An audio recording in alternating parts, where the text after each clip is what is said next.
The official coroner's report depicts a large gaping 1-inch exit wound located 3 inches below the crown of Foster's head. According to Fisk, the area surrounding the body at the park was meticulously searched to a depth of 18 inches, but no brain tissue or skull fragments were found. An FBI analysis found none of Foster's fingerprints on the gun, despite the fact the gun was found in Foster's hand. However, the FBI did make one extraordinary discovery. One latent fingerprint was visible on the underside of the right pistol grip, approximately 2 inches from the base of the grip. This print did not belong to Foster. No attempt was made to determine the identity of the person whose print was found on the gun's hand grip. Gunpowder was found on Foster's clothing, which did not match the gun found in his hand. Fisk speculated that gunpowder of a different type was accidentally blown onto Foster's clothing by an exhaust fan in the Park Police Laboratory. However, once again, Fisk was not able to support this theory with any evidence.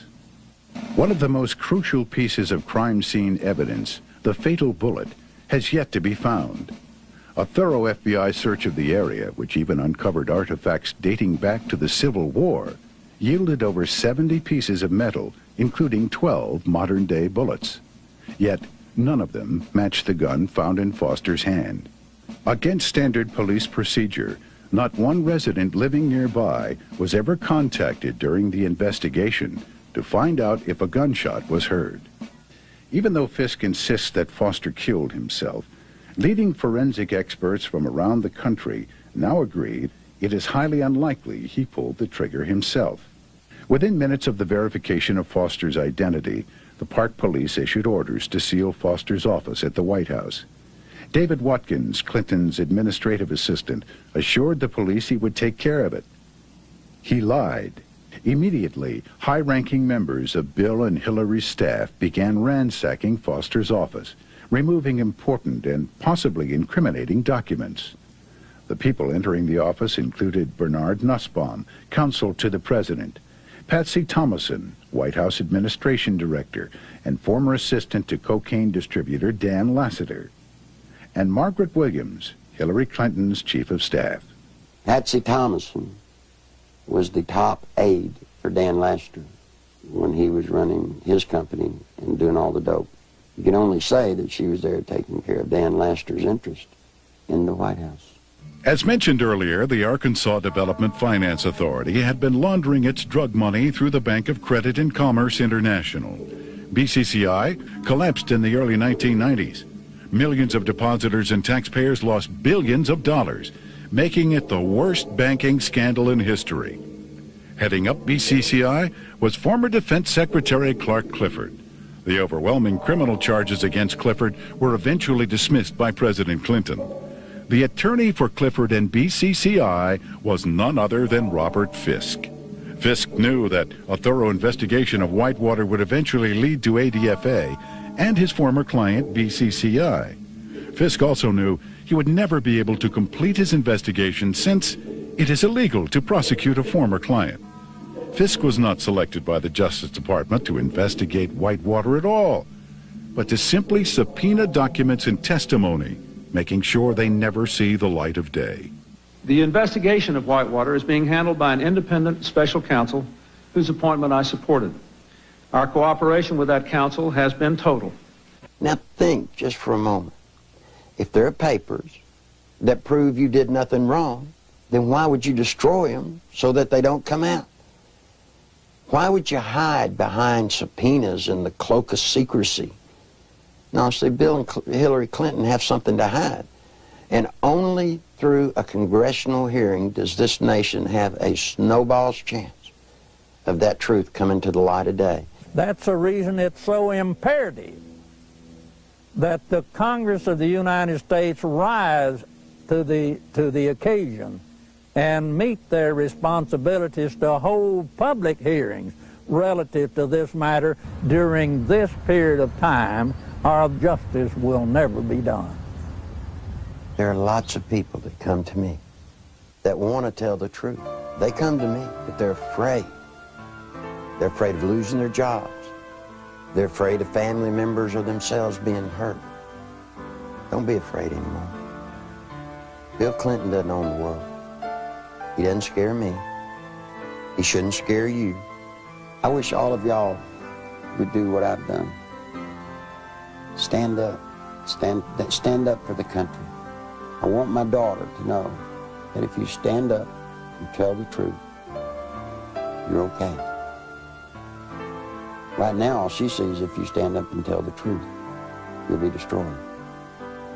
If you're a pathological liar, lie through your teeth, every breath, hurt people needlessly, you'll get to be president. You don't want that. I don't want it. If I had anything to say to Bill Clinton, you know what it'd be? It's bound to be a great burden to walk around lying from one thing to another, to never tell the truth. Bill, tell the truth. Come clean. All of you may not get to be president, but the truth will set you free.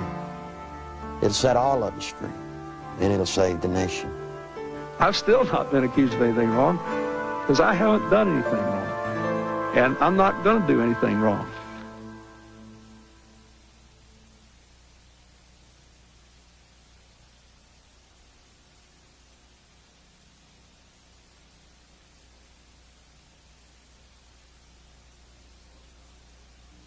Although the documented information contained in the Clinton Chronicles continues to be reported in England and other countries, here in America, the media blackout continues.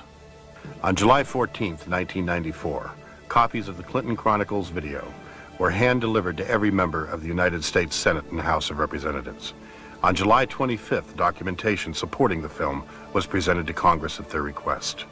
Whitewater hearings were scheduled to begin the next morning. However, the then House and Senate majority leaders, plotting with Robert Fisk to withhold evidence, refused to allow any of this documentation to be admitted.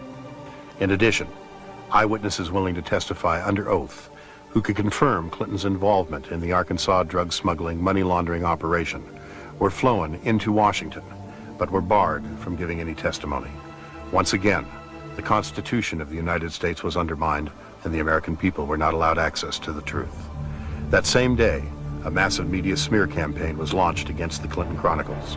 Time magazine, Newsweek, U.S. News and World Report, and major newspapers around the nation simultaneously published false information about the video in an attempt to diminish its distribution. Nevertheless, members of Congress point to the Clinton Chronicles as playing a major role in bringing about the firing of Robert Fisk, as well as the reopening of the investigation into the death of Vince Foster. On August 3rd, 1994, Larry Nichols was arrested on false charges of writing 2 bad checks and failing to obey a yield sign 7 years earlier. The American media reported the arrest. When the Arkansas police admitted that the checks and traffic violations were fabricated, charges were dropped. Yet the media failed to report it. Nichols has suffered 3 attempts on his life since the release of the video. Federal agent Bill Duncan, a 15-year IRS veteran with a permit to carry a gun, was arrested for carrying a weapon, then handcuffed to a pipe in the basement of the Washington, D.C. police station, and later released. This incident effectively brought the MENA drug smuggling money laundering investigation to a halt. Duncan was later instructed by his superiors to lie to a federal grand jury regarding the results of his investigation. When he refused, he was forced to resign. Arkansas State Police investigator Russell Welsh nearly died after being poisoned with military-grade anthrax, a poison available only through the United States government. Arkansas State Police investigator Dr. Lauder, who successfully led the investigation against cocaine distributor Dan Lassiter, was forced to resign after attempting to reopen the cocaine trafficking investigation into Don Tyson. John Brown, Saline County homicide detective in charge of the Ives Henry murder investigation, was removed from the case after providing Congress with information linking the Clinton administration to drug trafficking in Mena, Arkansas. Brown was forbidden by his superiors to discuss Clinton's connection to the Ives Henry case, and after his refusal to do so, was forced to resign. In February 1994, veteran journalist L.J. Davis was beaten in his Little Rock hotel room. His attacker tore pages from his notebook which contained information about the inner workings of the Rose Law Firm and the Arkansas Development Finance Authority. In March 1985, Wayne Dumond was castrated and subsequently imprisoned for allegedly raping Bill Clinton's 17-year-old cousin. Even after evidence had proven that Dumond had been falsely accused and was completely innocent, Clinton blocked his release from prison. To date, every case which would link Bill Clinton with any criminal activities have been effectively shut down by various governmental agencies. The one office that all of us universally look up to, irrespective of what party or political philosophy we espouse, is the presidency of the United States. Since the election of Bill Clinton in 1992, we Americans, with sadness, have learned week after week to have different stories come out from around the country pointing up the reality that we have in the White House today, a draft-dodging womanizer who is a pathological liar. It's a very dangerous thing for America and a dangerous thing for the world. I can only, conclude that the responsible course for the House of Representatives to do is to introduce a resolution of impeachment against Bill Clinton. It is with sadness that I make this statement, because this action will introduce something that we Americans don't want to see in our political process. But we can't continue down the course of what we see unfolding before our eyes almost every week or almost every day. And the best thing for all of us is to get it out in the open and go forward and let the chips fall where they may. Under our Constitution, the House introduces a resolution of impeachment, and the U.S. Senate is a place where a trial takes place. And I think for the good of the country, for the good of the peace and tranquility of the Western world, this is a course that Congress should take.